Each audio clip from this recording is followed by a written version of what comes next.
Assalamualaikum semuanya. Perkenalkan, nama aku Huria Nabilah. Aku dari kelas 3A Pendidikan Bahasa Arab UIN Syarif Hidayatullah Jakarta.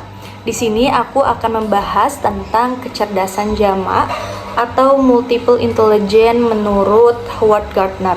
Oke, pertama aku akan menjelaskan tentang pengertian kecerdasan jamak.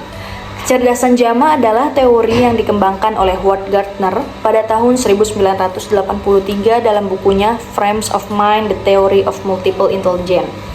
Teori ini menegaskan bahwa kecerdasan tidak bersifat tunggal seperti yang diukur oleh IQ, melainkan terdiri atas berbagai aspek yang mencerminkan cara seseorang memahami, belajar, dan berinteraksi dengan dunia.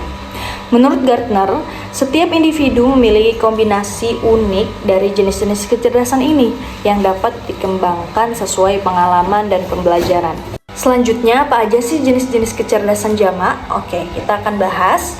Yang pertama itu ada kecerdasan linguistik, kemampuan menggunakan kata-kata secara efektif, baik secara lisan maupun tulisan.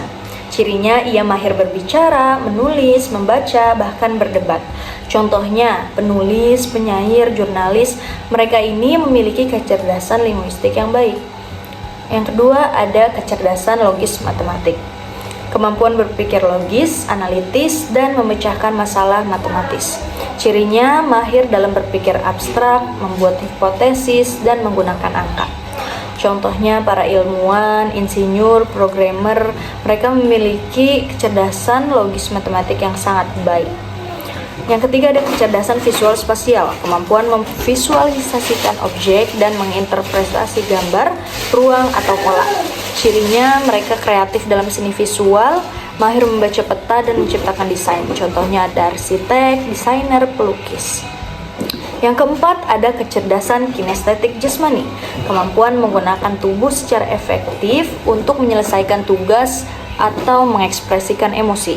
Cirinya terampil dalam aktivitas fisik maupun olahraga, tari, atau kerajinan tangan. Contohnya atlet, aktor, penari, dan lain-lain.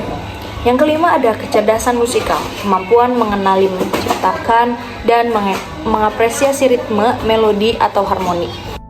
Cirinya adalah sensitif terhadap nada, suara, dan pola musik. Contoh, musisi, komposer, dan penyanyi. Yang keenam ada kecerdasan interpersonal, kemampuan memahami, berkomunikasi, dan bekerja dengan orang lain.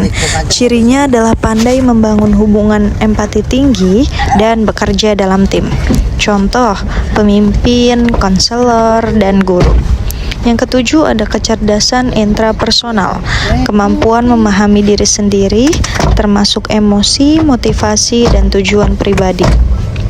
Cirinya reflektif, mampu mengenali kekuatan dan kelemahan diri. Contoh, filsuf, psikolog, dan peneliti.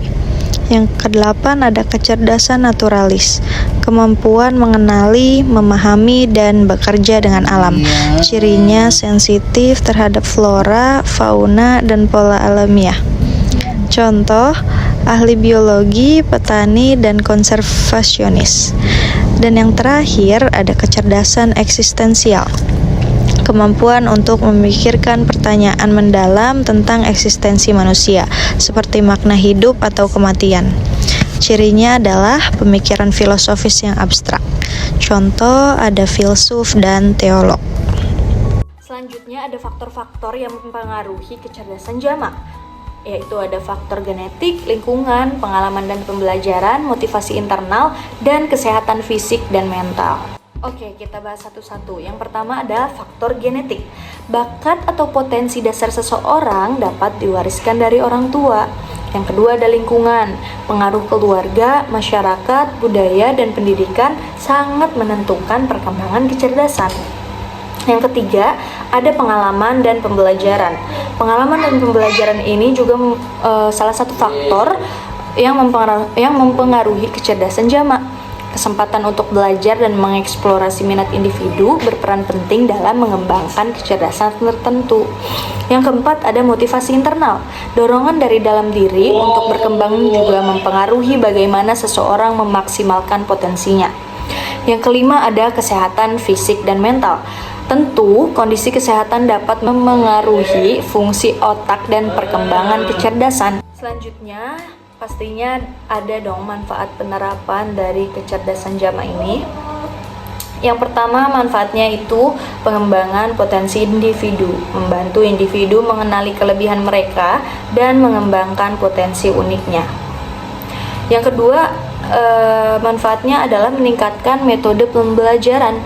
Guru dapat mengadaptasi metode pengajaran yang sesuai dengan kecerdasan dominan siswa sehingga pembelajaran menjadi lebih efektif. Yang ketiga, mendukung keberagaman, menghargai perbedaan dan keberagaman kecerdasan dalam masyarakat. Yang keempat, ada meningkatkan karir dan produktivitas. Orang dapat memilih pekerjaan atau kegiatan yang sesuai dengan kecerdasannya sehingga lebih bahagia dan produktif. Yang terakhir, manfaat dari penerapan kecerdasan jama ini adalah meningkatkan hubungan sosial, yaitu bisa memahami kecerdasan interpersonal dan intrapersonal, membantu membangun hubungan yang lebih baik dengan orang lain dan diri sendiri. Mungkin cukup sekian yang dapat aku sampaikan. Mohon maaf bila banyak kesalahan karena aku masih belajar juga. Sekian, thank you for watching and listening guys. Wassalamualaikum warahmatullahi wabarakatuh.